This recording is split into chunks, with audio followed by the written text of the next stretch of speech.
ഈ പിണറായി വിജയൻ്റെയും മുഹമ്മദ് റിയാസിൻ്റെയും ഒന്നും മടിയിൽ ഒരു കനവുമില്ല. എല്ലാവർക്കും അറിയുന്നല്ലേ. അവർ ഈ കേരളത്തിനകത്ത് നടത്തിയ പൊതുപ്രവർത്തനമൊക്കെ അറിയാത്തവരാണോ കേരളത്തിലെ ജനങ്ങൾ? നമുക്ക് കാണാം, ഇവരുടെ ഇഡിയോ ഇവരുടെ അന്വേഷണമോ ഒന്നും കേരളത്തിലെ കമ്മ്യൂണിസ്റ്റുകാരെയും DYFI നേതാക്കന്മാരെയും ഇടതുപക്ഷ പ്രവർത്തകരെയും ഒന്നും ഒരടി പുറകോട്ടേക്ക് കൊണ്ടുപോകില്ല. ഇന്ത്യയിലെ ഇഡിയുടെ ഒരു ഇടപെടൽ കഴിഞ്ഞ കുറച്ചു കാലമായി നമ്മൾ പരിശോധിച്ചാൽ തീർത്തും രാഷ്ട്രീയ പ്രേരിതമാണ്. എതിരാളികളെ എങ്ങനെ ഇല്ലാതാക്കാം എന്ന് ഗവേഷണം നടത്തി അതിനുവേണ്ടി ഇഡിയെയും മറ്റ് അന്വേഷണ ഏജൻസികളെയും ഒക്കെ ഉപയോഗിക്കുന്ന കാഴ്ചയാണ് നമ്മൾ കണ്ടുകൊണ്ടിരിക്കുന്നത്. ഇപ്പോൾ ഇവിടെ മുഹമ്മദ് റിയാസിൻ്റെ വീട്ടിൽ എന്തിനാണ് പോകുന്നത്? ഈ ഇടപാട് നടന്നത് റിയാസിൻ്റെ വിവാഹത്തിൻ്റെ എത്ര മുമ്പാ? നിങ്ങൾക്കൊക്കെ അറിയാമല്ലോ. വിവാഹം നടക്കുന്നതിൻ്റെ എത്രയോ മുമ്പ് നടന്ന ഈ കമ്പനിയുമായിട്ടുള്ള ഇടപാടുകളാണ് ഇപ്പോൾ അന്വേഷണമൊക്കെ നടത്തുന്നത്.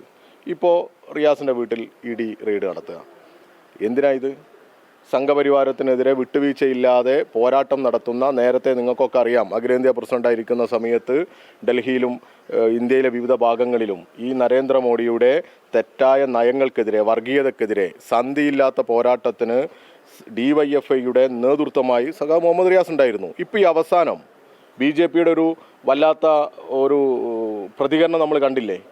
വന്ദേമാതരം വിഷയത്തിൽ പ്രതികരിച്ചു. മുഹമ്മദ് റിയാസിൻ്റെ കോലം കത്തിക്കുക ഈ കോഴിക്കോട് BJPക്കാർ.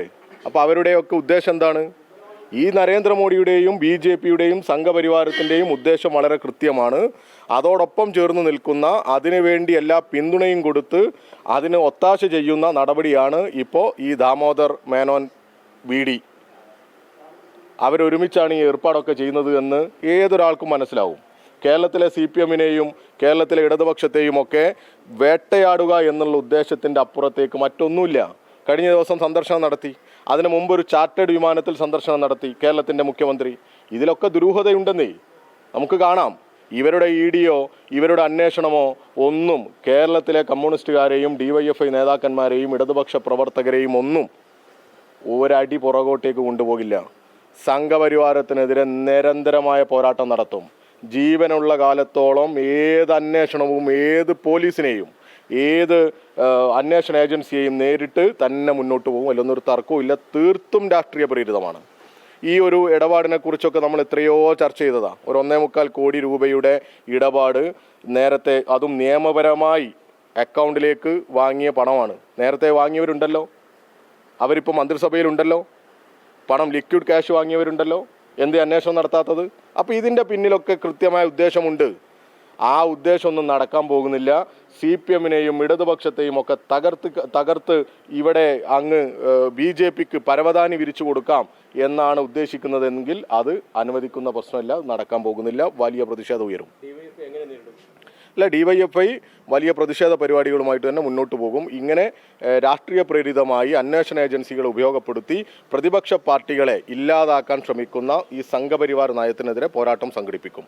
നമ്മൾ നേരത്തെ അരവിന്ദ് കെജ്രിവാളിൻ്റെ ഒരു അവസ്ഥ നമ്മൾ കണ്ടതാ. ഇവിടെ വന്ന് രാഹുൽ ഗാന്ധി ചോദിച്ചത് എന്താ? എന്തേ അറസ്റ്റ് ചെയ്യാത്തതെന്നാ? ഇദ്ദേഹം ആരാണെന്ന്? ഈ ഇന്ത്യയിലെ പ്രതിപക്ഷ നേതാവല്ലേ? ഈ ഇഡിക്കും ഈ അന്വേഷണ ഏജൻസികൾക്കും ഒക്കെ പിന്തുണ കൊടുക്കുന്ന തരത്തിലേക്ക് ഇന്ത്യയുടെ പ്രതിപക്ഷ നേതാവ് നിൽക്കുന്ന ഒരു കാഴ്ചയും വളരെ ഖേദകരമാണ്. അതിനോടൊപ്പം നിൽക്കുക കേരളത്തിൻ്റെ മുഖ്യമന്ത്രിയും ഈ കോൺഗ്രസ് എന്ന് പറയുന്ന രാജ്യത്ത് BJPക്കെതിരെ പോരാട്ടം നയിക്കേണ്ടവർ. ഈ ഇഡിക്കും അന്വേഷണ ഏജൻസികൾക്കുമൊക്കെ ഇരയാകുന്ന കോൺഗ്രസ്സുകാരും ഇല്ലേ രാജ്യത്ത്? എന്നിട്ടാണ് അതേ ഇഡിക്കും അതേ അന്വേഷണ ഏജൻസികൾക്കും എല്ലാ പിന്തുണയും കൊടുത്ത് ഈ കേരളത്തിലേത് ഉൾപ്പെടെയുള്ള മുഖ്യമന്ത്രിയും മറ്റ് കോൺഗ്രസ് നേതാക്കന്മാരും പോകുന്നത്. അതുപോലെ തന്നെയാണ് രാജ്യത്തെ പ്രതിപക്ഷ നേതാവിൻ്റെ നിലപാട്. ഇതെല്ലാം ഈ ജനം പരിശോധിക്കും, ഈ ജനം മനസ്സിലാക്കും, വിലയിരുത്തും. തീർച്ചയായിട്ടും. എന്താ തർക്കം? ഇവര് ഈ VD സതീശൻ്റെ കഴിഞ്ഞ കുറച്ച് ദിവസങ്ങളായിട്ടുള്ള ഇടപെടലുകൾ നിങ്ങൾ പരിശോധിച്ചോ? സംശയം ജനിപ്പിക്കുന്ന തന്നെയല്ലേ? നിങ്ങൾ പരിശോധിച്ചോ? ഈ പിന്തുണ കൊടുക്കുന്നത് ആരാ? ഇപ്പോൾ വലിയ രീതിയിൽ പിന്തുണച്ച് വലിയ രീതിയിൽ സന്തോഷിക്കുന്ന ആളുകളുണ്ടല്ലോ, നമുക്ക് കാണാന്നേ. ഈ പിണറായി വിജയൻ്റെയും മുഹമ്മദ് റിയാസിൻ്റെയും ഒന്നും മടിയിൽ ഒരു കനവുമില്ല.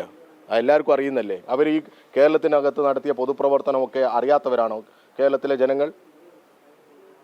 അതൊക്കെ രാഷ്ട്രീയമായി ഈ പ്രസ്ഥാനത്തെയും അതിൻ്റെ നേതൃത്വത്തെയും അപകീർത്തിപ്പെടുത്താനുള്ള ബോധപൂർവമായ ശ്രമമാണ്.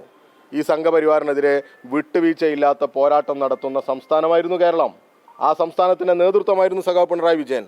അദ്ദേഹം നയിക്കുന്ന പാർട്ടി എല്ലാം രാജ്യത്തെടുക്കുന്ന നിലപാടുകൾ ഈ BJPക്ക് സംഘപരിവാരത്തിന് അസ്വസ്ഥതകൾ സൃഷ്ടിക്കുന്നുണ്ട് വലിയ രീതിയിൽ. അതാ ഈ പ്രശ്നത്തിൻ്റെ ഒക്കെ പിന്നിൽ.